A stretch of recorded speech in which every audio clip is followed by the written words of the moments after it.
Good evening, everybody. We are Team NoDQ.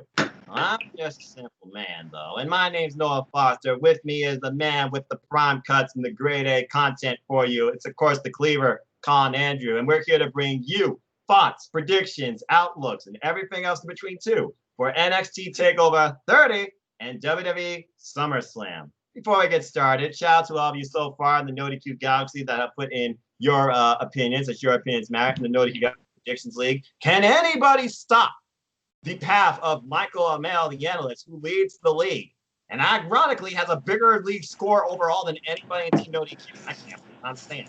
I don't know, but I've jabbered on enough. Let's go ahead and get some thoughts by the Cleaver himself. Colin, how are you? How you feeling about this weekend? I'm good, man. I'm looking forward to this weekend. SummerSlam is one of those pay-per-views that I've always, over the years haven't been the best pay-per-views, but we've had some really great ones. But again, it's one of those ones like my birthday is in August and SummerSlam, and God, how many years ago now? 24 years ago, I went to SummerSlam 96. Wow. So that was really cool. It was right here in Cleveland, Ohio, at the old Gund Arena. So that had, the first boiler room brawl match between The Undertaker and Mankind, Shawn Michaels versus Bader for the WWF Championship, and it was just like a kick-ass show. So I've always liked SummerSlam. But yeah, you throw NXT on top of it, shut up and take my money. And of course, the WWE Network, only $9.99. Can't argue with that deal. And some of you even get it for free. New subscribers get it for free. And yeah, going to SummerSlam live weekend in full last year, seeing my first ever Takeover 2, Io Shirai, Candice LeRae tore the house down. That insane cage match with Adam Cole, baby, and Johnny Gargano. Not to mention SummerSlam with the debuting of, I might add, The Fiend. What a weekend and what an experience to remember. And I'm really looking forward to it despite these quarantine times. And WWE's trying to make it feel as big as possible too, bringing the fans into it their own way. And we'll talk more about that later. I'm just going to give you one word to sit on, and that is Doom. Non-copyright infringement so far, apparently. But enough about the past and the future. Let's talk about the present. We have a ton of matches here, and we're going to start with TakeOver. This is how we're going to do it. We're going to bounce back and forth with the match and basically give our take into the match and our pick. And I'll highlight so far what the NoDQGalaxy has said. And you all, of course, can still submit your predictions in by kickoff time Saturday night for NXT TakeOver. Because ironically, there's a match on TakeOver. That's why I'm saying by kickoff time, not by start time. As, of course, we have NXT TakeOver 30 occurring 7 p.m. Eastern Standard Time. Kickoff, I believe, will be at 6:30 p.m. Eastern Standard Time. I think so. This Saturday. So with that, let's go ahead and start with the kickoff match. And shout out so far to John Seltzer, Nate Spain, TJS, Charlene, Lex, Pete Moss, and Richard Morales for submitting your predictions in at this time of recording, 9:25 p.m. Thursday night, August 20th. And if you all want in, it's simple. Look us up in Team NoDQ. We'll get you in. I have the form personally waiting for you. Let your opinions be heard. Let's have some fun, too. Let's go ahead and get started. So, Colin, give me your thoughts on this. It's been a while since we've had a kickoff match on a TakeOver. To my knowledge, I believe it's only happened twice, I think. But we have I'm pretty sure Mia Yim was in one of those, too. Yeah, unfortunately. And then the other one was Swerve and, Angel Garza, I think, if I remember correctly. And it was TakeOver Chicago. Anyway. So now we got a kickoff match here for the Tag Team Championship #1 contenders between Legado del Fantasma with Joaquin Wilde and Raul Mendoza, the team of 1,001 entrances, Brazongo, and of course the Governor and the battling brawler in 1 and 2's Only Lorcan, Danny Burch. I don't know about you, but this is where the weakness of NXT is. It's tag team division. We've already seen pretty much 2 of these teams go after the current tag team champions in Williams, Fabian Eichner, and Marcel Bartel. I honestly don't know if any of these teams can take the belts off them, but you want to try and build the strongest match possible. We've seen Only Lorcan and Danny Burch. They seem very driven. Breezango, they bring a lot of flavor, a lot of style, but they don't get the wins. And of course, we have yet to see El Legado del Fantasma contend for the gold, but it seems more so to be a stronger foundation for the Cruiserweight champion versus his actual cohorts. So give me your thoughts on this match. Who do you think's winning? I'm going to go with Del Fantasma because, all right, Breezango just had their shot, 2 weeks ago? Yes. We've seen 1 and 2 versus Imperium how many freaking times now? 3 to my knowledge. All right, so you're trying to build a new stable. Okay?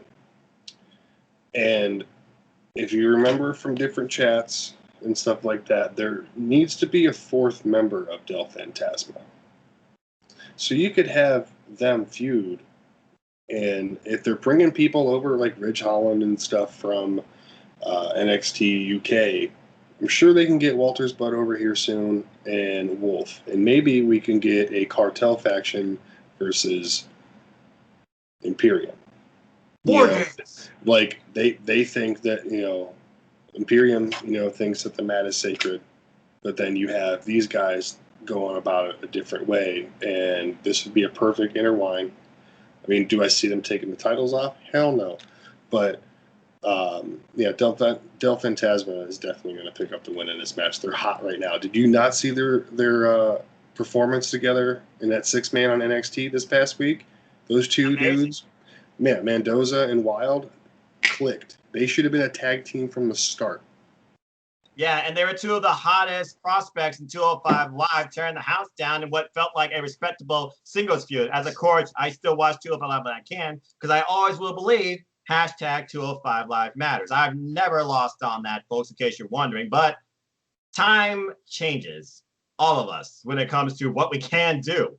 But with that being said, I gotta agree with you. I need fresh, new competition. I want to see what these guys can do against the Tag Champs, and I think you literally are setting up War Games waiting to happen. We all know how much so far Walter, he does want to stay within his home turf, and we know NXT UK operations are to resume again soon. I can't wait for that. I still follow the Inner Shepherd interviews every week. Breezango's had countless chances, but they don't need the gold. Their constant creativity with their entrances will keep them moving forward. And as far as only looking at Dave Birch goes, it might just be time to see if that tag team can do something else on a different brand, maybe SmackDown, because we know we got a draft coming later this fall. But I think they've had enough chances to try and go after the tag team gold and fall short. I agree with you. I believe El Legado del Fantasma will get the win. But what's interesting here is, pretty much the majority agrees with us too, but there's still about half and half that believe in the other 2 teams as well. 28% each believe Breezango and the 1 and 2 respectively. 43% believe in Legado del Fantasma as he's trying to rewrite Lucha Libre. What the hell? Still surprises me they didn't just book Swerve Scott versus freaking Santos Escobar for the Cruiserweight Championship. Since they've added the Cruiserweights to NXT, they freaking have not done a Cruiserweight Championship match on a TakeOver. What's it going to take to pull the damn trigger? Yeah, I was kind of surprised about that too, but at the same time, you got to think you need to have TV coming out of TakeOver. You know what I mean? You have 2 hours a week of TV time to fill. And hey, if you can put a number 1 contenders match on the kickoff, because what would you rather watch on NXT? A number 1 contenders match or an actual championship match? Oh, an NXT TV championship match. That makes it feel bigger. Exactly. So I see their strategy behind that. I see within 2 weeks us having Escobar versus Swerve. Yeah, because right now he seems like the only real valid contender, though we have that back-of-the-line story with Drake Maverick eventually maybe getting the best Santos Escobar, but I digress. Okay, so let's move on to another match that kind of just got added out of nowhere and really sparked the internet. So, Colin, I'm going to leave this one to you to talk about Backlog Story and give us your thoughts and picks on this. Finn Balor is facing Timothy Thatcher. Take it away. All right, weird flex, but okay. So, what we don't really have a backstory besides the triple threat match like 2 weeks ago, And granted, Balor was in that leg lock by Thatcher before he got submitted by Dexter Lumis. So I don't get it, but because honestly, I would have rather had. What do you call it? I would have rather had Finn Balor in the match than freaking Velveteen Dream. Agree. And, you know, I was really kind of hoping that we were going to get a takeover without Gargano and without Ciampa. When's the last time we've had a takeover really without both of them on it? Or one or the other. One or the other. Exactly. Honestly, the one takeover he missed was when Finn Balor took him out, and I believe Ciampa was still a part of that. So I don't think I can recall one. Because I believe, correct me if I'm wrong, I believe this is going to be Johnny's 18th takeover appearance. Yes, that's correct. So, but yeah, I don't understand this match. I don't know where it's going to go. See, I really hate the fact that Tim Thatcher is not lined up with Imperium, has not somehow tried to align himself with like Baron Bartel. He seems lost, and it sucks. And I don't understand. You know, I didn't understand. You know, I get why Pete Dunne picked him as a tag partner. I get that because they have history together, and progress, and around the world. But since the thing with Riddle in the pit fight, I have not seen a place for Tim Thatcher in NXT. What they're doing with him is shit, and hopefully he can score a win off the Prince, because that'll put him over a little bit. Yeah, he was Matt Riddle's last match, but I really don't understand what they're doing here and why he came out and assaulted Finn when he's not even the one who freaking Finn didn't make him tap out. But I guess they wanted Finn on the card for some numbers, so they're like, hey, this is what we're doing. In my opinion, and who's going to win the match, man? I guess I'm going to have to go with Finn Balor. As much as I want Thatcher to win, I just feel that... Actually, no, fuck it. I'm going Thatcher. Sorry. You're good. This one I'm kind of indifferent about myself, because here's the way I see it. Timothy Thatcher is an incredible ground-based, mat-based, grappling submission-type wrestler. He's coming off the short-term feud with only Lorcan. He had his chance to be in the North American ladder match, which we'll talk about shortly. Lost on that. But it wasn't like Finn Balor cost him the loss. Dexter Lumis just got the best of him in the end. And we'll talk about Dexter Lumis later, because I'm kind of annoyed. But anyway, and yeah, out of nowhere, this match just happens because... And I get it. It's Finn Balor. He's got the name value, okay? And he's like the Prince, man, not miss. But he's been in conjunction, it seems, with trying to go after the North American title. And then at one point, you think he's going to go after the NXT title, being the former longest reigning NXT champion. But Timothy Thatcher, if you're going to build, here's the flaw. Here's the thing. Shout out to Jeff Meacham. NXT is supposed to help build the future, drive it forward. You need to do something with Thatcher, because right now he feels out of place without finding somebody in the fight pit, like you said, because he's a grappling-based type wrestler. And I just got done watching the exhibition special. Should have gone to that live last year.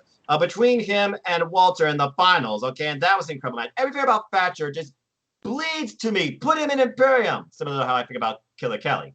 But yeah, if there's going to be some sort of logic, considering also Imperium was previously attacking Finn Balor, because in their life, Finn Balor was trying to take over NXT UK in his own way. And you wonder if that might maybe pick up. So just thinking about the idea of Imperium and Thatcher, and I want Thatcher to move forward. And really, what does Finn gain if he wins here? He's already out of the North American title picture. And they're not going to thrust him into the NXT title picture, no matter who's the champ at the end. Okay? Because they don't do that type of stuff in NXT. They actually have continuity, and they actually try and do longer-term booking between their takeovers. With that being said, though, I have to believe that something has to happen for Thatcher. I don't want to see Finn Balor and Timothy Thatcher literally go one-on-one again and again and again, because there's not that story there. I just don't see it happening. I don't see a reason for it. So I hope Thatcher moves forward through Imperium interference. Timothy Thatcher is my pick. And you and I are in, of course, the minority, but there's 28% that believe in Thatcher, but an overwhelming 70% that believe in Finn Balor, because I guess they believe the Prince is not going to miss. So, I mean, technically you could thrust him into a title picture if Cross picks it up, because you can somehow turn him face, and then we can have the Demon appear. to battle Cross. You know how he has his little black magic thing, can be like, I got that shit too. We'll put my headdress on and my paint, and boom. I guess you could do that. Be an interesting way to bring back the demon, because you would think that Balor at this point feels like he doesn't need that anymore. And then Cross could be the guy to beat the demon for the first time and establish himself in a whole other way. Book it. I like that, but you also need to remember, we've watched NXT since the inauguration. NXT Takeover at the end of the beginning, Samoa Joe beat the demon in a steel cage. So the demon is beatable. True. And that was on NXT, so it actually did matter. Wasn't that in Japan or something? No. Oh. It was when they did NXT Takeover strictly from Full Sail. And I believe actually this takeover is coming from Full Sail as well. So again, throwback. I would think this should come from frickin' Thunderdome. You would think. Nope. The Thunderdome is dedicated to the so-called top rosters, but Ciampa already told us which one that is. Thunderdome is dedicated to Raw or SmackDown only. Oh, lame sauce. Yeah, that's why I didn't go for it. Can you tell folks that we're all about NXT versus the other two? Just saying. Get us all you want. I don't give a damn. I watch Raw because I've watched it since day one. It's a habit. I watch SmackDown because I always enjoyed the wrestling-based show more than the entertainment show, and I think about the greats that came out of it, like Eddie Guerrero, Kurt Angle, and dare I say it, John Cena. I watch SmackDown because that means there's an hour and 10 minutes left until I get off work once it starts. So, yeah, there you go. I wish Raw would go back to 2 hours, but maybe we'll do like a chopping block special about the good old days versus the present. Just the good old days. And good old days. All right. Well, there wasn't much to talk about with that match, but I think there's a lot to talk about with this. And I'm just going to start with this question. Could this North American Championship ladder match be better than the one in New Orleans for the inaugural championship? In my personal opinion, I don't think so. But I do like this being a new beginning for that division. So we have a 5-way dance. Bronson Reed, Damian Priest, Cameron Grimes. And the only thing I thought that was over with him was his hat, and I still think that. Don't agree his bucket hat's better. Johnny Gargano and Velveteen Dream. Now, we have certain feelings about certain competitors, especially one that's not involved in this due to an injury, because I'll just say right now, personally, I felt like Dexter Lumis should be the NXT North American champion. That was my original pick. No matter who else was in the ladder match, as soon as he choked out Thatcher, I was like, all right, he's taking the title. You're damn right. But instead, we got people that replaced him. Basically, you all know this form. We had triple threat, no one contender matches. We saw who won. The most surprising one to me was definitely Bronson Reed, who I might add won in a triple threat with Roderick Strong and Johnny Gargano. And I feel like this is a very new beginning for him, and he has a lot of potential to lead this, even though he got crushed by Karrion Kross.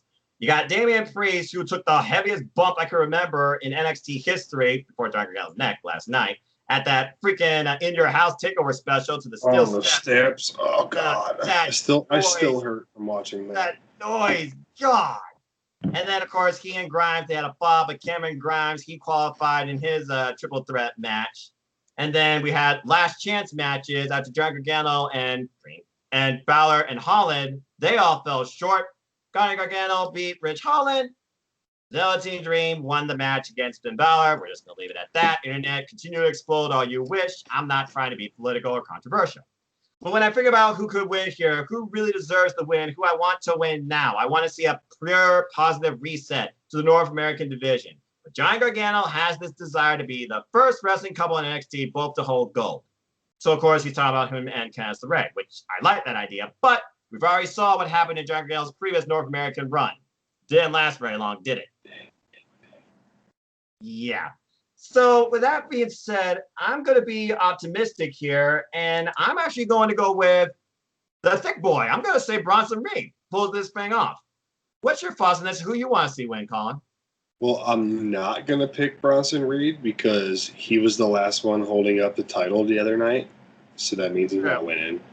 It's just kind of logic. I'm I am going Grime time, baby. I'm going Cameron Grimes. I feel like Trevor Lee was a badass. He was a great X Division champion. Yeah, I remember. So I think that he can establish himself maybe with a new style or something as champion. The belt looked good on him when he was holding it at the top of the ladder. I mean, it's a toss-up between him and Damian Priest, because also Damian Priest, Punishment Martinez, whatever you want to call him, he is a tremendous athlete and could carry prestige to that championship as well. But I'm going to go with Cameron Grimes. If Gargano gets it, I'm going to fucking burn something, because he doesn't need it again. He doesn't need it again. But no, seriously, though, I would rather have Gargano hold it than fucking Dream. I don't know how Dream ended up in this match. That is some horseshit and a half, and I'm going to leave it as that. That's fair enough. Here's the thing. I understand it's WWE logic, but I want to see change. I feel like he deserves it, but yeah, I guess he was holding at the end. No, I completely understand why you're picking him. The only reason I'm not really kind of picking him is because he was holding the title at the end of the night. Ah, damn it, WWE. Why do you have to follow like such similar... I'm just going on history. Because my second guess would be this guy, and honestly, I can see it coming down to these two in the end. Fine. I'll pick Damian Priest, because I would like to see him actually do that arrow grab while holding the gold. And both he and Grimes, like you said, they definitely can lead this division. But hey, this is Bronson Reed's best outgoing right now in NXT. Hopefully it doesn't fall flat after this. And if we're trying to build new stars, remember who was the runner-up and should have won the Breakout Star Tournament? Cameron Grimes. Yeah, I remember that very well. I saw where that final went to. Oy, that's a whole nother controversial topic as well. All right. And yeah, it's pretty much all over the place here. 25% believe in Johnny Gargano because Johnny Takeover. 12% believe in Cameron Grimes. 25% believe in Damian Priest. 37% believe in Bronson Reed. 0 for Mr. Purple. Dream over. All right. Well, I feel like we pretty much talked about the matches, how I think they might go in order, actually, because these last 3 matches, I mean, you have to imagine, I figure the NXT title has to close the show, but when they do the women one back-to-back, they've really been flexing that lately. Plus, the women were the closer of the last show. So, Colin, I'm going to let you pick here. Let's just have fun with these 3. We got Pat McAfee versus Adam Cole, the women's title, and the main title. What do you want to talk about next? I'm going to go the NXT Women's Championship. All right. We got Io Shirai going against Dakota Kai with Raquel Gonzalez. Yeah, clever play this Wednesday. Her big, freaky, tall friend, especially against standing next to Io Shirai's little butt. Yeah, the height difference. But, all right, man.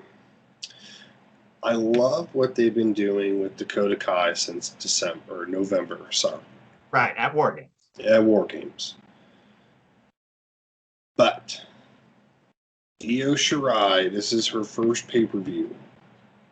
She's had the title since June. Correct. At Takeover in Your House. This is her, second defense? Third at most? Second defense? Second. She's only faced Tegan Knox, and she beat her successfully. Okay.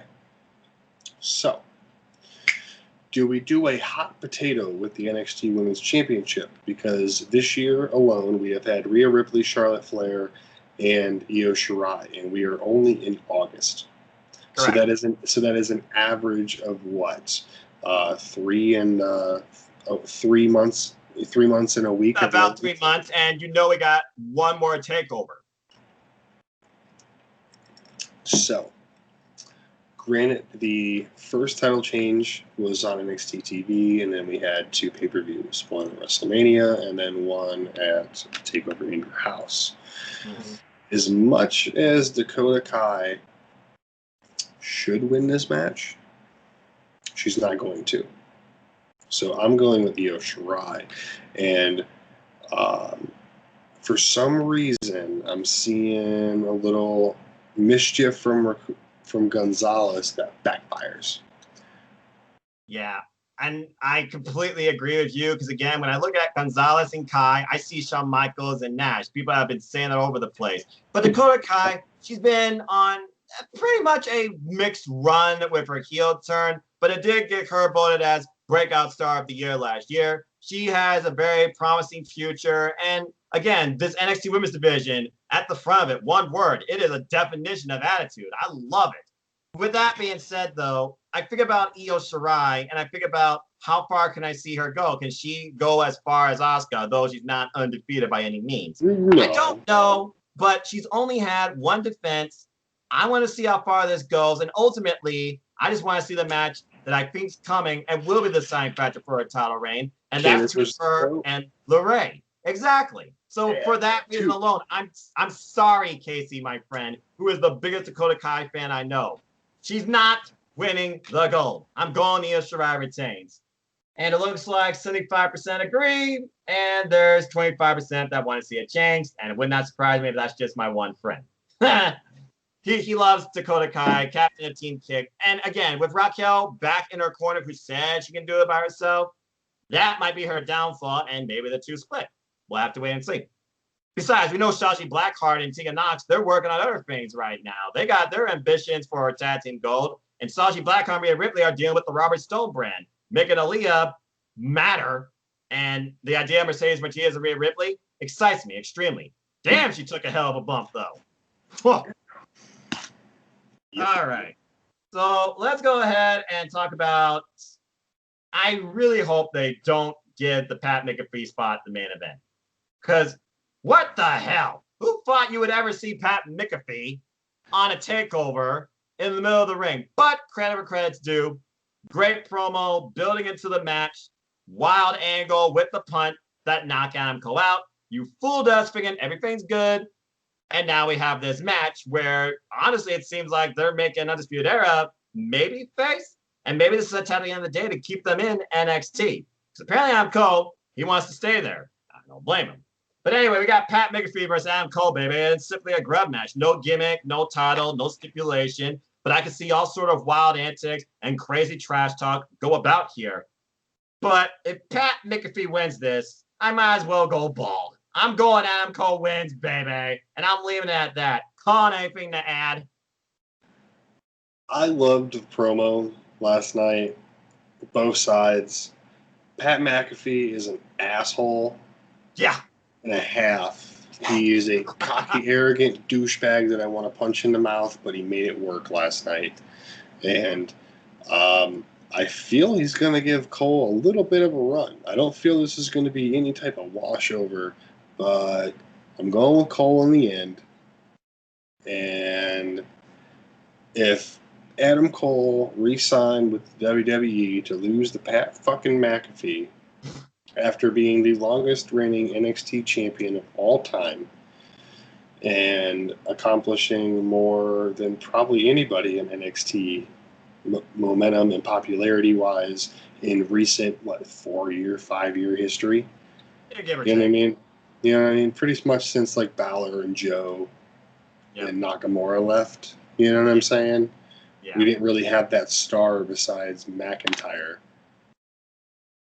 Who took McIntyre out? Hey, well, there you go. I mean, hey, I like Rude's glorious era, and Kevin Owens, he did bring the NXT title to Raw. Just saying. Yeah, but I'm just saying, like, you know what I mean. You know what I'm trying to say. Like, since those bigger stars have been on the main roster, who's been there carrying that for the last 3 years? Adam Cole. Undisputed Era. And Adam Cole at the forefront. So, I mean, yeah, you can't argue against Adam Cole. I mean, I'm just curious how a face Undisputed Era would work in NXT. It'd be an interesting dynamic, I guess. You try and set up them versus Imperium, maybe renew hostilities with the Worlds Collide type thing. Not necessarily for the tag team titles. We saw how that went, all right? Don't get me started with that. But I'll give Pat McAfee douchebag credit where it's due. You made me hate you above all else, and honestly, I want to punch you in the face or kick you in it, as he did punt Cole out cold. Man, or you could think, hey, if they go face, And Del Fantasma gets a 4th member. There you go. How much does Adam Cole weigh again? I don't know, actually. Good question. You know what I mean? I mean, could that be possible? Well, I mean, if Adam nothing Cole, else, that cruiserweight Santos champion. Escobar has brought attention to the cruiserweight division and the cruiserweight championship more than anybody. I want to say No, you're talking like 222 he weighs 210 pounds. Too heavy. 210 pounds? 210. You can drop 5. How hard is that? Because I don't exercise. You tell me. Not really that hard. All right. And it's undisputed in the NoDQ Galaxy as well. Everyone said Adam Cole, baby. But also, to bring up to your point, Triple H did say this won't be a one-off. So yeah, I am curious how this goes. But Pat McAfee better not win. That's all I'm going to say. Now, this one, on the other hand, I don't know. I'm indifferent to it when you think about NXT champions. It's like, okay, you're the NXT champion, but who can you really contend with? Who can be a challenger for you? Who can you make a story out of past your title run? And right now, it seems like Keith Lee is facing his biggest story to date and might be his last as he faces Walking Armageddon. It's Karrion Kross with, obviously, the Angel of Death, Scarlett Bordeaux. Damn. Versus the Limitless One, Keith Lee, for the NXT Championship. And we've seen how personal and how loud, violent, vulgar, and physical this match build has been. I'm really looking forward to this match. And starting with NoDQ Galaxy, they're kind of part and part. 2/3 believe Keith Lee, but 1/3 believes that Kross will rise and rule NXT. With that being said, Colin, your thoughts on this match? Who's leading with the gold? Oh, shit. All right, do we want to make Keith Lee a transitional champion? That's the question. Yep. That video package they had on NXT this past week. Fantastic. And but here's the thing, man. Karrion Kross has been around for how long? He's had what? This is his what? It's going to be second takeover because he slaughtered Ciampa. Correct. In your house. Yes. Man, this is the hardest decision of the entire 2-night pay-per-view, right here, my man. And so I still don't know. I'm saying Keith Lee walks out champion by disqualification. Oh, okay. I like that. And then you kind of carry this on. But again, between takeovers. It protects Kross. Yeah.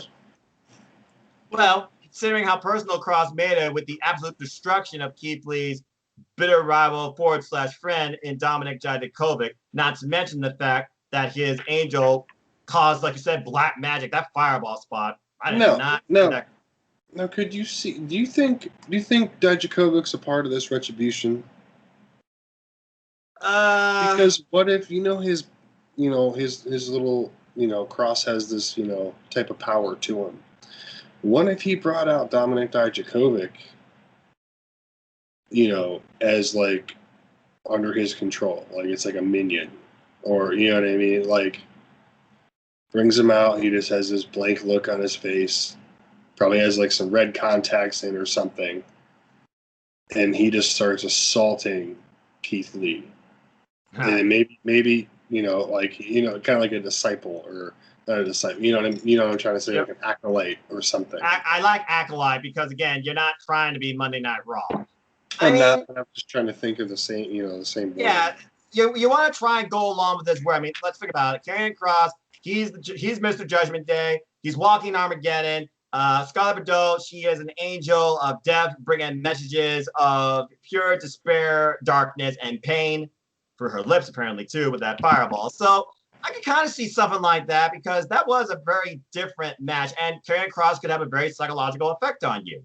So I would like to see that wild of an angle, but I don't know if they would pull that here. And then everyone keeps talking about this draft coming up in fall. They think about the spot from last year's Survivor Series. Roman Reigns gave him the nod. They think about what they did with Keith Lee in the Royal Rumble. Brock Lesnar says, I never want to face that man again. Clearly, WWE, they see high things in Keith Lee, but we all know what that can mean later. And so it would not surprise me if they try and do this, because you're right. This would be a transitional spot because he literally just won the NXT Championship off Adam Cole, defending his North American Championship at the time when it was gold for gold. And that was just a moment because after a couple of weeks, they dropped it, which I kind of don't blame them because it doesn't, like, hold the titles hostage in one person's hand. Thus, you have a separate division that could be built towards the top title. That's the way you should build a roster. It's like Intercontinental Championship with Workhorse title.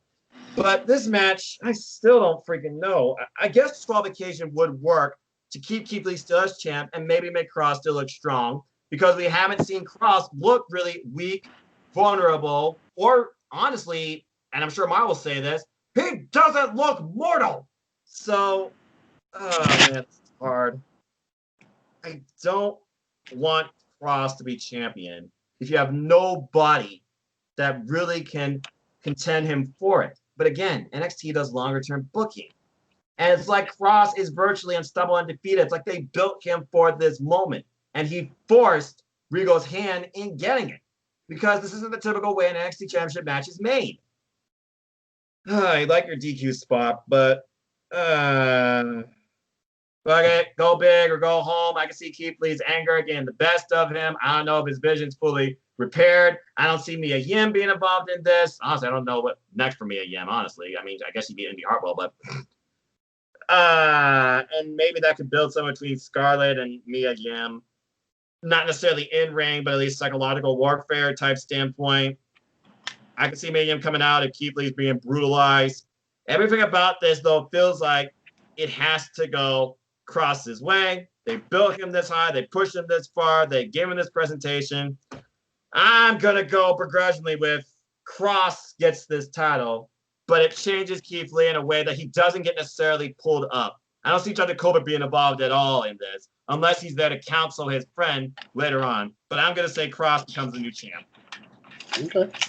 It's the most difficult match of the weekend. I've been going back and forth with this all day, and last night did not help with the incredible video package because neither man seems like they should lose. And that's kind of the thing I want to see in a wrestling match. And I'm glad to see that in NXT. This is the number one match I'm looking forward to this entire weekend. Number two being the women's one because it's going to be Dakota Kai's best match to date.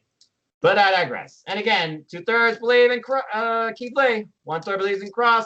We'll see what happens. We'll see what the rest of the team says. If you haven't already, go to NoDQ.com and check out the official predictions. And Jeff Meacham there, check out his predictions too. But that's only one half of the weekend. Let's go ahead and talk about the other half. That'll be emanating from the Thunderdome. I'm telling you right now, Retribution, they're going to be the ones that are going to be the biggest thing to talk about this weekend because you'll never see it coming. Hence our tagline for SummerSlam this year. As we have it looks like an 8-match showcase. Might become 9. We're just going to briefly talk about it because, again, I'm more excited for Takeover than SummerSlam. That's just me. Because, honestly, only 2 matches really matter to me for SummerSlam. So, let's go ahead and talk about the one that's most potential here to happen, but is not official. Colin, do you believe the SmackDown Tag Team Championships are going to go to Lucha House Party because Kalisto's back? No. Yeah, I don't believe so either, okay?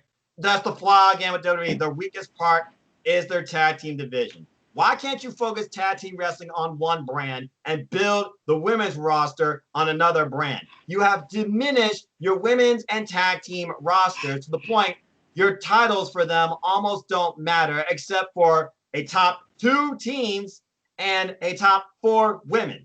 Okay? Use your roster. Build the future. Be more, spontaneous. What's so hard about that? But then again, I'm not Bruce Prichard or Vince McMahon. I don't have that mentality, so who knows?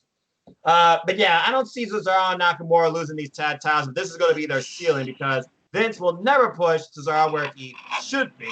And Nakamura, he's been screwed up ever since leaving NXT and his debut with Sami Zayn, which I still think is his best match his entire WWE career. Yeah, I believe the champs are going to retain. I guess somebody must be drinking some tequila. Tequila, because someone did say Lucha House Party. The rest all said Cesaro and Nakamura. Well, that was easy. I'm drinking vodka, so. I'm drinking Mountain Dew because I do the Dew, and I'm also straight edge, but I don't judge. And ginger ale. Okay, I'm just going to settle this right now. Colin, what's better, Burners or Canada Dry? Canada Dry. I disagree. I say Burners. Burners has always been my number one. So, what's the other one? Uh, Better, uh, Seagrams or Vernon's? what? Seagrams or Vernon's? Ooh, I've had Seagrams a couple of times. Both of I'll them are. go Vernon's on that one. I'm just gonna say burners because I've had burners floats, and in the end, burners always wins the day for me. I got 2 liter of burners off to the side in case I get an upset stomach with saltines. Just saying, it's a great remedy.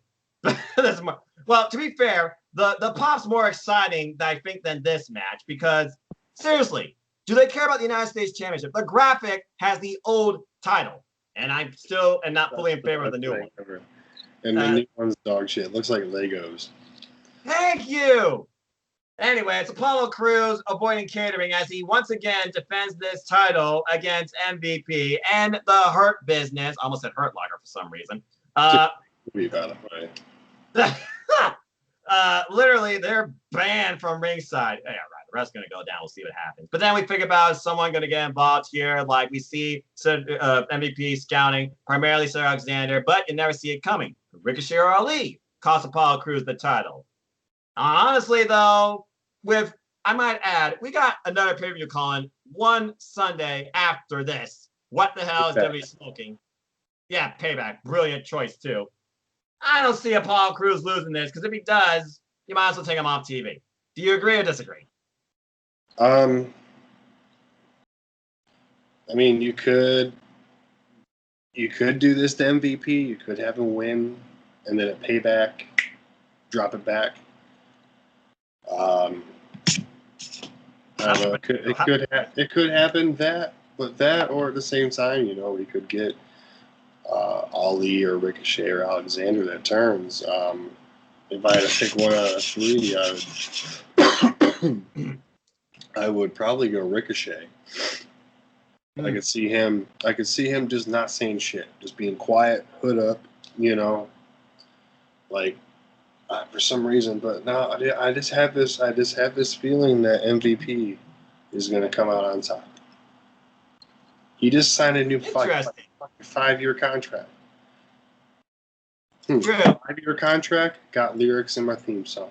5-year contract, I got lyrics in my theme song. Younger talent, Paul Heyman guy. Veteran talent, Vince McMahon, man. Back with Bobby Lashley, Vince's boy, and then good old Shelton Bean.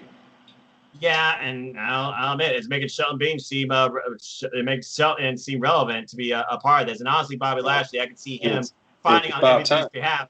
Yeah, I can honestly see him fighting on MVP's behalf after losing. But also, you bring up the interesting point because Ricochet's weakness that I think has hurt him the most, he can't cut a promo for his life. Dude, if he had a gun to his head and he said, "Put a good promo," he'd be done. Bang, yeah.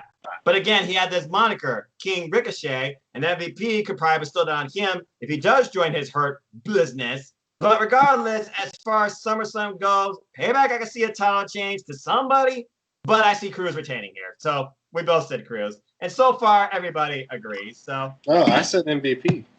Oh, wait. That's right. You did say MVP because of the whole idea. Hot potato.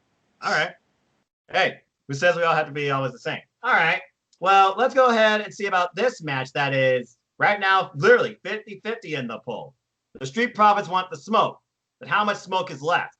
Are Andrade and Angel Garza really on the same page, or are they finally going to go forward, pushing Garza, it seems, and break up these two, especially with the Selena Vega? Well, she got caught red-handed, busted. Apparently, she poisoned Montez Ford, and now the Street Profits are pissed. Is the Street Profits, current tag team champions, defending the Raw Tag Team Championships against Selena Vega's AA faction. And literally the only other team on Monday Night Raw that could challenge or even hold these titles. So do they change or do they stay? Colin? Well, we got Street Profits versus Taquitos. So I have no idea what I want to do here. I mean... Garza's good. I don't know why he's getting a bigger push than Andrade. I mean, maybe because, the whole drug test thing from forever ago, but when he was, still United States champion. But, man, this is a hard decision because Street Profits have had him for a little while now. And Garza and Andrade need something to do. So I really think that the heels are somehow gonna, there's been tension between Garza and Andrade. We all know this. Yes. Maybe this is what brings them back together as a solid unit, is those tag team titles. So I am going Garza and Andrade. It's funny also because, Andrade, former United States champion, Charlotte's man. He's a Flair. About to say Charlotte Flair, people. You remember that name? You missed that name? And then, of course, we have Angel Garza, who many people have seen Eddie Guerrero-type roots in him. And that seems to be a major push point for him, as he seems to give more roses out than The Bachelor. But with that being said, something about this just feels like, and with Payback right around the corner, they're going to turn Andrade face. I feel the two are going to turn each other in losing. So I think the Profits are going to retain by hook or by crook. Even Belair might get involved here and attack Selena. So, I'm going to say they retain. All right. Well, let's go ahead and move on here. Good grief. Is someone trying to be crucified here or be sent to hell? We got a street fight between Dominic Mysterio in his debut WWE match against the Monday Night Messiah, Seth Rollins. And we know where Mysterio will be in Dominic's corner, and likely Merge will be in Seth's corner because it is a street fight. Even though I think only one weapon's going to matter here, and that's a freaking kendo stick. So the question is, who deserves a caning, but who's also winning? I don't know about you, but right now, the number one thing besides the champ going in Monday Night Raw every week is Seth Rollins. So with that being said, I don't see them laying it up. And with this entirety of Joe kind of, playing into this a little bit, and maybe eventually he finally will return to wrestling. We'll finally see him wrestle Seth Rollins, because I miss Joe wrestling, though he's great on commentary. I'm going to say that Seth wins this here, because there's no way in this kid's debut he's going to beat a guy like this. Even under a gimmick match, all right? There's no way, in my opinion. And Bray, he's one-eyed man, allegedly. And I could honestly see him falling over like Mr. Magoo, or emotions getting the best of everybody here, and Dominic screwing up. I say Seth wins, by hook or by crook. Colin, what about you? I'm going with the kid. What? I'm going with the kid because of Joe. Because he's going to be in one of those situations, Ray's taken out, and it's going to be another one of those shitty-ass situations where Murphy and Rollins have him tied up or even handcuffed to the rope or something, and they have those kendo sticks, and Joe's going to be like, I'm done. Rips the headset off, gets in there, and just cleans house and lays the kid over him. Well, I guess you wouldn't see that coming, but then again, I wonder where commentary position is going to be in the Thunderdome. Good Lord, those screenshots. Okay, I like that. You're literally thinking about how the tagline can apply to the end of a match, and it does continue the idea of Seth Rollins versus Samoa Joe. Now, what does that mean for Dominic Mysterio? Does he get a push longer than Humberto Carrillo Monday Night Raw? I guess only time will tell, as it does say Dominic wants to basically carry on his father's legacy in a mask as well. So, again, I guess we'll see what happens. All right. This one, I have mixed feelings about for so many reasons. But first, let me just say this. Fucking humanity, the flaws with you, and you all just burn in hell. God. We have a hair versus hair match as Mandy Rose takes on Sonya Deville in what has become one of my favorite angles, storylines, and feuds in SmackDown since pandemic era, period.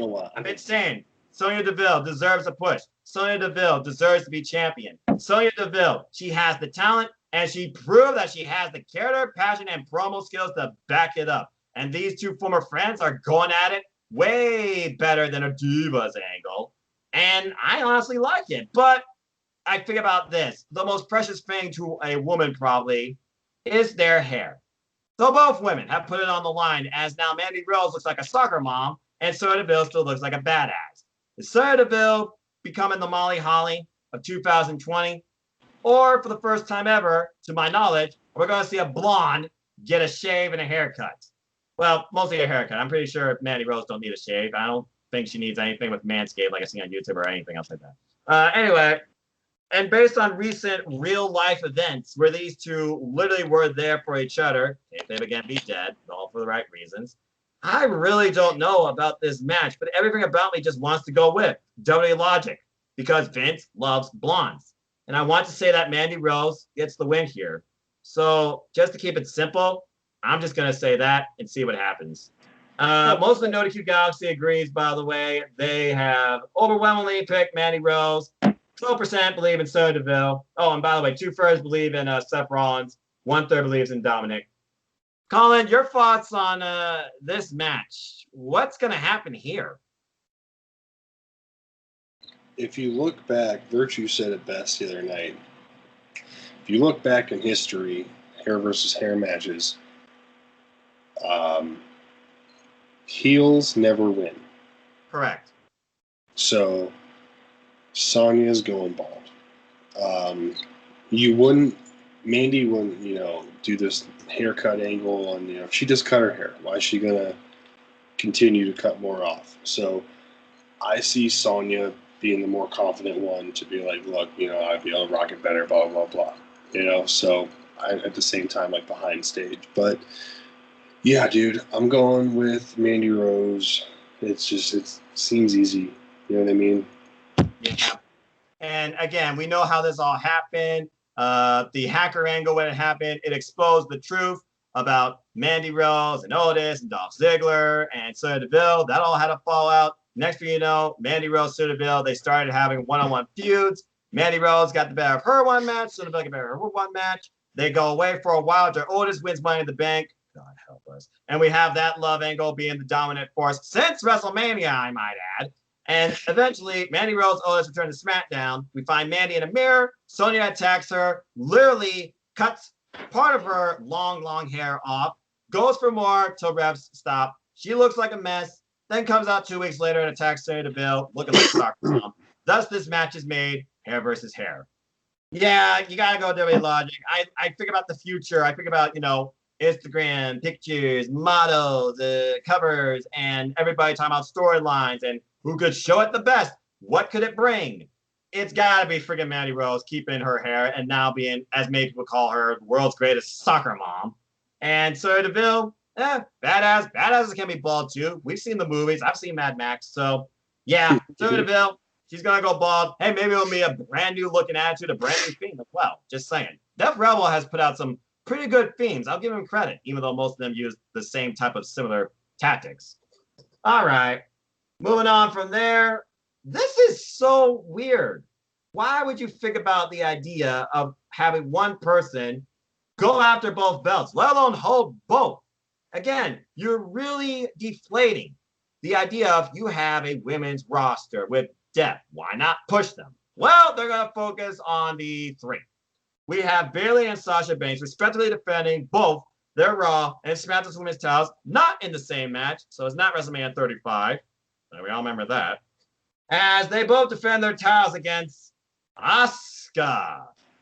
So, Colin, why don't you take us through your thoughts on the stories to both these matches happening and sum it up like this? Do you see another double champion? No, I don't see another double champion, but this feud's been great. If you think about it, like, we've had how many weeks now from, because wasn't it Bayley and Sasha? It all stems back to the Kabuki Warriors and Kairi Sane being around, and that's correct. Yada yada. And so what I think is going to happen is Sasha is going to drop her title and Bayley's going to retain.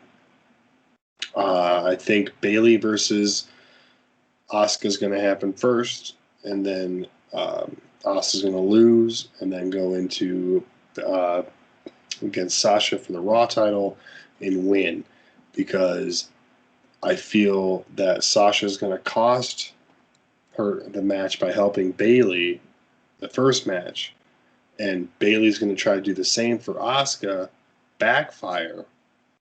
Boom, she loses her title. And then the next week, they have to defend their tag titles at Payback. Correct. Boom, they lose those. And now we're simmering here. Now the pot's boiling. You know what I mean? That lid's clapping just like that. And then boom, we can finally fucking pull the trigger. But yeah, I see Asuka losing to Bayley. So Bayley winning the SmackDown match, and then Asuka winning the Raw title match.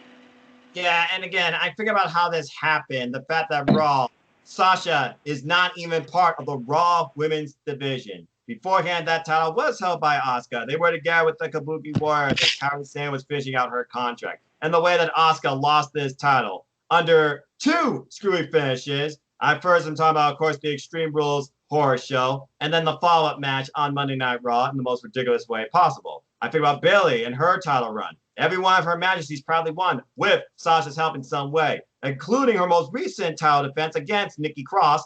Damn it. At this point, you've been thinking about, asking about it, looking forward to it, at least I have, the main match that made women's wrestling matter on a whole new level in WWE, back at NXT TakeOver Brooklyn 1, Sasha versus Bayley. And we've been wondering, when was that match going to happen again? What was his identity going to be? I think we finally are starting to develop that identity per what you said, because I agree with you 100%.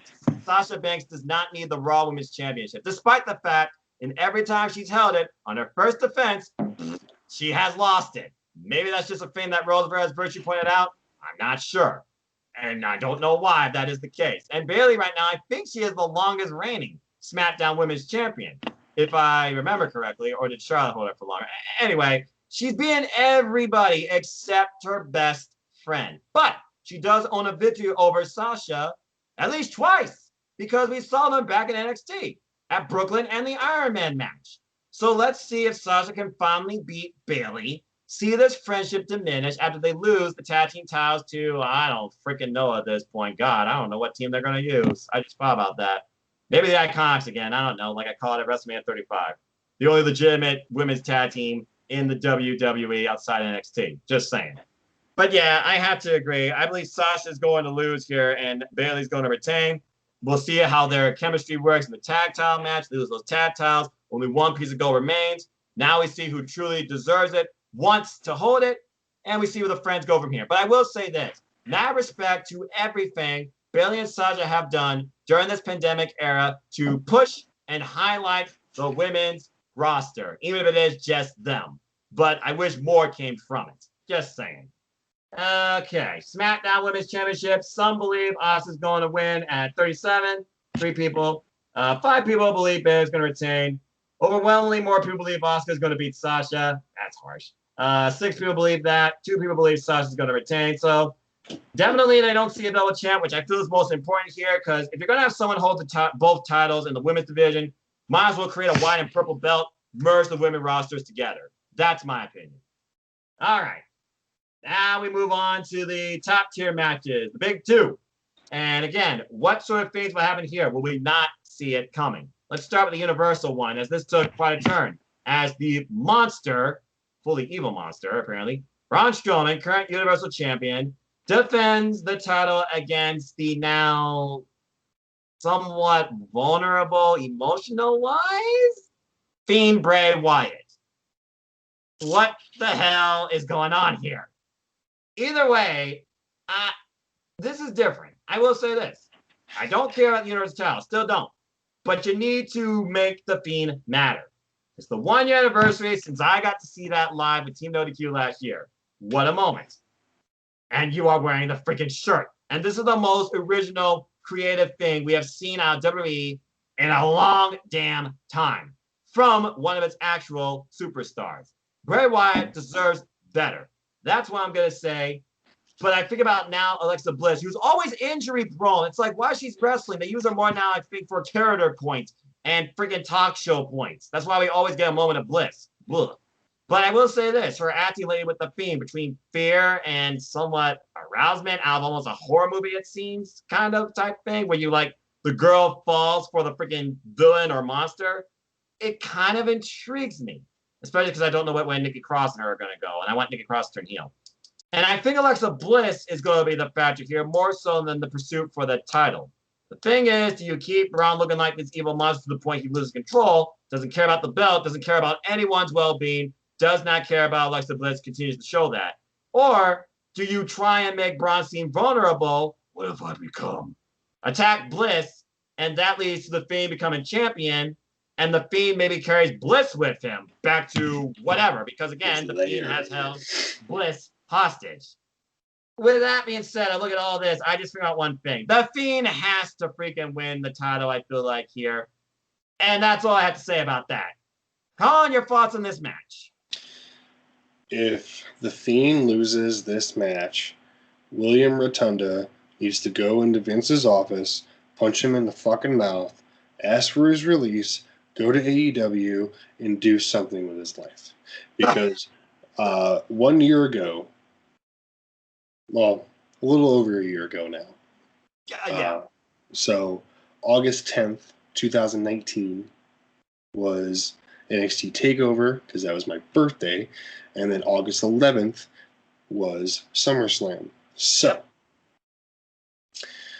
you have dicked him over with Goldberg. And if you're turning Strowman heel, he doesn't need a title. First of all, he didn't need it. If you have the Fiend lose the fucking Goldberg and then Braun beat Goldberg?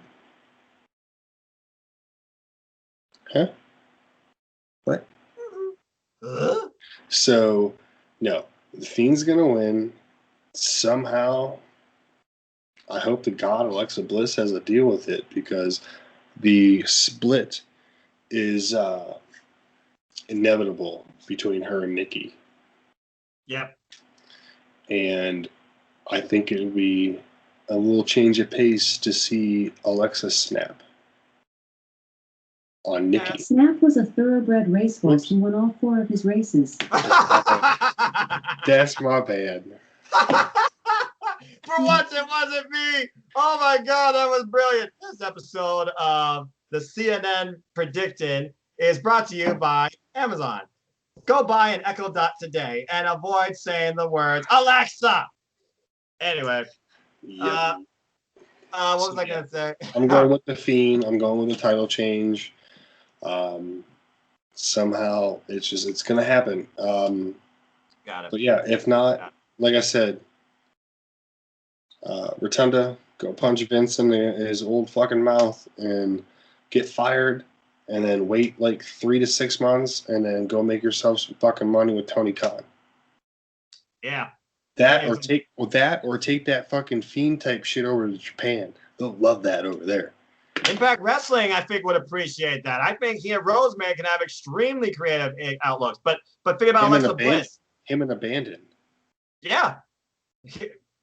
I'm just thinking about Alexa Bliss right now because we're in WWE. A darker Alexa Bliss who's a fan of things like Suicide Squad and, Harley. Harley Quinn. Thank you. I was blinking for a moment. I want to see a darker Bliss, maybe not Sister Abigail, but a darker, maybe witch type Bliss going along with the Fiend, being corrupted by the Fiend from a interesting, Scarlet Bordeaux, Karrion Kross type standpoint, if nothing else, okay? Not pure love, I gotta believe the Fiend's gonna win here. And everybody except for one, maybe not sober soul, believes that the Fiend Bray Wyatt's gonna win the NoDQGalaxy so far. I don't know what this one person's smoking. I'm just gonna leave his name a secret, but okay, good luck to you. Maybe you're just big, bald, sweaty man like Vince McMahon. I don't know. All right. Let's move on to, I guess, Liz, this is it. Unless the Retribution angle happens, and we can talk about that. But let's talk about the WWE Championship, because for the first time in a while, I really do care about a WWE Championship match from both sides. As we have the current champion, Drew McIntyre, who I might add has been champion since WrestleMania after beating Brock Lesnar, takes on the Viper, Randy Orton. And both these men are coming off incredible wins and have built incredible promos, shared words based on their career paths and their outlooks towards this title. Again, Randy Orton, promo game, he has not lost sight of it. He has renewed himself. And Drew McIntyre, guy, journeyman, he is owning this era. I just wish it was under better circumstances with fans because he deserves it. Drew McIntyre, of course, coming off the win from the Extreme Rules Horror Show with Dolph Ziggler under the stupidest of conditions. And again, Dolph Ziggler, no chance in hell. But before that, he also defended a really tough match against Seth Rollins. I also think about Drew McIntyre and Bobby Lashley's match, the most legit Lashley match we've seen in a while, botches aside. But Randy Orton, he, to some people, had the greatest match ever with Edge back at freaking Backlash. I think that's debatable. And he's been on this run now, it seems, with Ric Flair basically trying to endorse Randy Orton as the future, but just go along for the ride. Shared his heart out with the man, just wants to be there with Orton because he's just shot his dad. And Orton, hybrid Viper, Apex Predator, Legend Killer, put him to the wayside, and now we're just dealing with him. Now, we can talk about Monday night's angle with Orton all we want, but let's just focus on this match first. So, with that being said, looking at Drew McIntyre, 6 people believe in McIntyre, but a couple people do believe in Randy Orton, 2 people. And honestly, this match could go either way because there's the angle. Again, tagline, you'll never see it coming. One RKO out of nowhere can drop the champion. We don't know if he can kick out of an RKO. That's another thing, too. They made him look very strong. And honestly, Randy Orton, he has won the title at SummerSlam before. And he's a guy that I could see them really using to lead the company with as well. Because you wonder, again, is McIntyre more a Paul Heyman product, a Paul Heyman guy? And is Vince trying to fall back on the past with Randy Orton? And what sort of angle could come out of this match here that can either give Orton the title or protect Drew as champ or make this match happen again? There are many things to think about here, but I'm just going to say right now, I believe McIntyre is on the run of his life. I believe he's going to retain. Colin, your thoughts on this match? Man, after him kicking Rick and then kicking Sean, who no-sold the shit out of it. Man, what a dick. God, it was so bad. That was horrible. After an RKO, by the way, too, right before the punt. Like, he just kicked my hat off. This is hard. Yeah. Because Drew has been a good champion. Yeah. And he's hot right now. He's doing it right. He's been on a roll. He's been on a roll since before Mania. Not having a crowd around is killing him a little bit, but I mean, it's killing everybody right now. Nobody's thriving the way they used to. Well, Thunderdome's here, so I guess we'll have a crowd this time. Yeah, welcome to Thunderdome, bitch. I had to say it at least once. I'm sorry. But, no, don't be. We're unrestricted. This is the toughie. You never see it coming. I'm going Randy Orton to win because of Ric Flair. Whoa! That is my you never see it coming of the night. All right. Well, I was with, of course, Aaron Riff, TJS, and Virtue. They had a lot of thoughts to figure out going out of this match, too. Like, what's the biggest angle we could get out of this match or out of this show? Where does truly you'll never see it coming come from?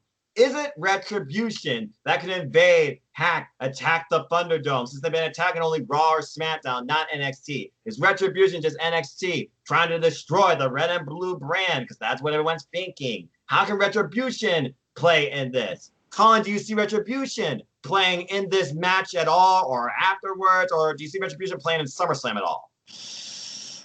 I see them leaving NXT alone because we all know they are guys from NXT. Mm-hmm. So I see them interfering, but I don't know where. It's got to be the last match of the night, though, right? I would think. I was thinking like they put like a takeover thing, like, okay, SummerSlam logo, and then Retribution comes out, destroys everything. One person like maybe reviews themselves, like the leader or something. Something big has to go down. There has to be a reason why you have a pay-per-view 1 week after one of your big four, and it's freaking Payback. Retribution destroying something sounds like the perfect angle to set up Payback, which don't have a tagline at the moment. I mean, what could you set it up? 5-on-5? I mean, I don't know. I really don't know. But I see them getting involved somehow. Maybe smashing up part of the Thunderdome. Or, unplugging it. Or, I don't know. I don't really know. messing with the dimmer switch.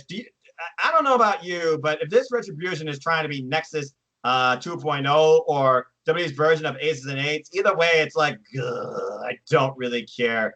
Loud noises! Flip a dimmer switch and you seem like a legitimate threat. Good for you. Really, what the hell are you trying to achieve? Are you trying to make SummerSlam seem weirder than last year, but book it worse? Good grief, what is this? What is the end game? I don't know, man. I don't know either. We'll get there when we get there. Yeah, and I guess we'll see if it actually makes us interested with WWE trying to go TV 14 again, which apparently they started with SmackDown last week. I don't know how long that's going to go with sponsorships and stuff like that. You know what I mean? It could be better. You never know. It could happen. We can hope for better things, right? We can hope for better things. With that being said, Colin, what's your thoughts on the Thunderdome? We've seen the pics, we've seen the design, we've seen how it looks when actively used, as they've already recorded SmackDown. What's your thoughts? Weird. Super weird. I mean, it works. Looks a little bright. And I don't like the fact how it's like, okay, there's a bunch of people, and then black space, backface, a couple more people, black space, back. Yeah, it's like it's like a big fucking game of Guess Who. Like, if you remember that. There's a shirt guy in the bottom row. Of course. Exactly. So we'll see how it looks, though, actually on TV compared to stilled shots, because everything looks different when you have the movement and stuff. So it could be cool. It's going to be weird, but hey, they try. I guess they're trying. So, yeah. Something because different. I guess it's been, just the NXT or the performance people just hanging out. I mean, it works, but hey, this is something new. And for them trying something new, I will always give them credit. Mm-hmm. Yeah, even if it doesn't fall in place or seem like a long-running idea. That's why I haven't shit on Raw Underground yet, because they're trying something new. What's your thoughts about them bringing a title, though, similar as an outlook like the hardcore title? Like, what are your thoughts about Raw Underground, being like a mini thing?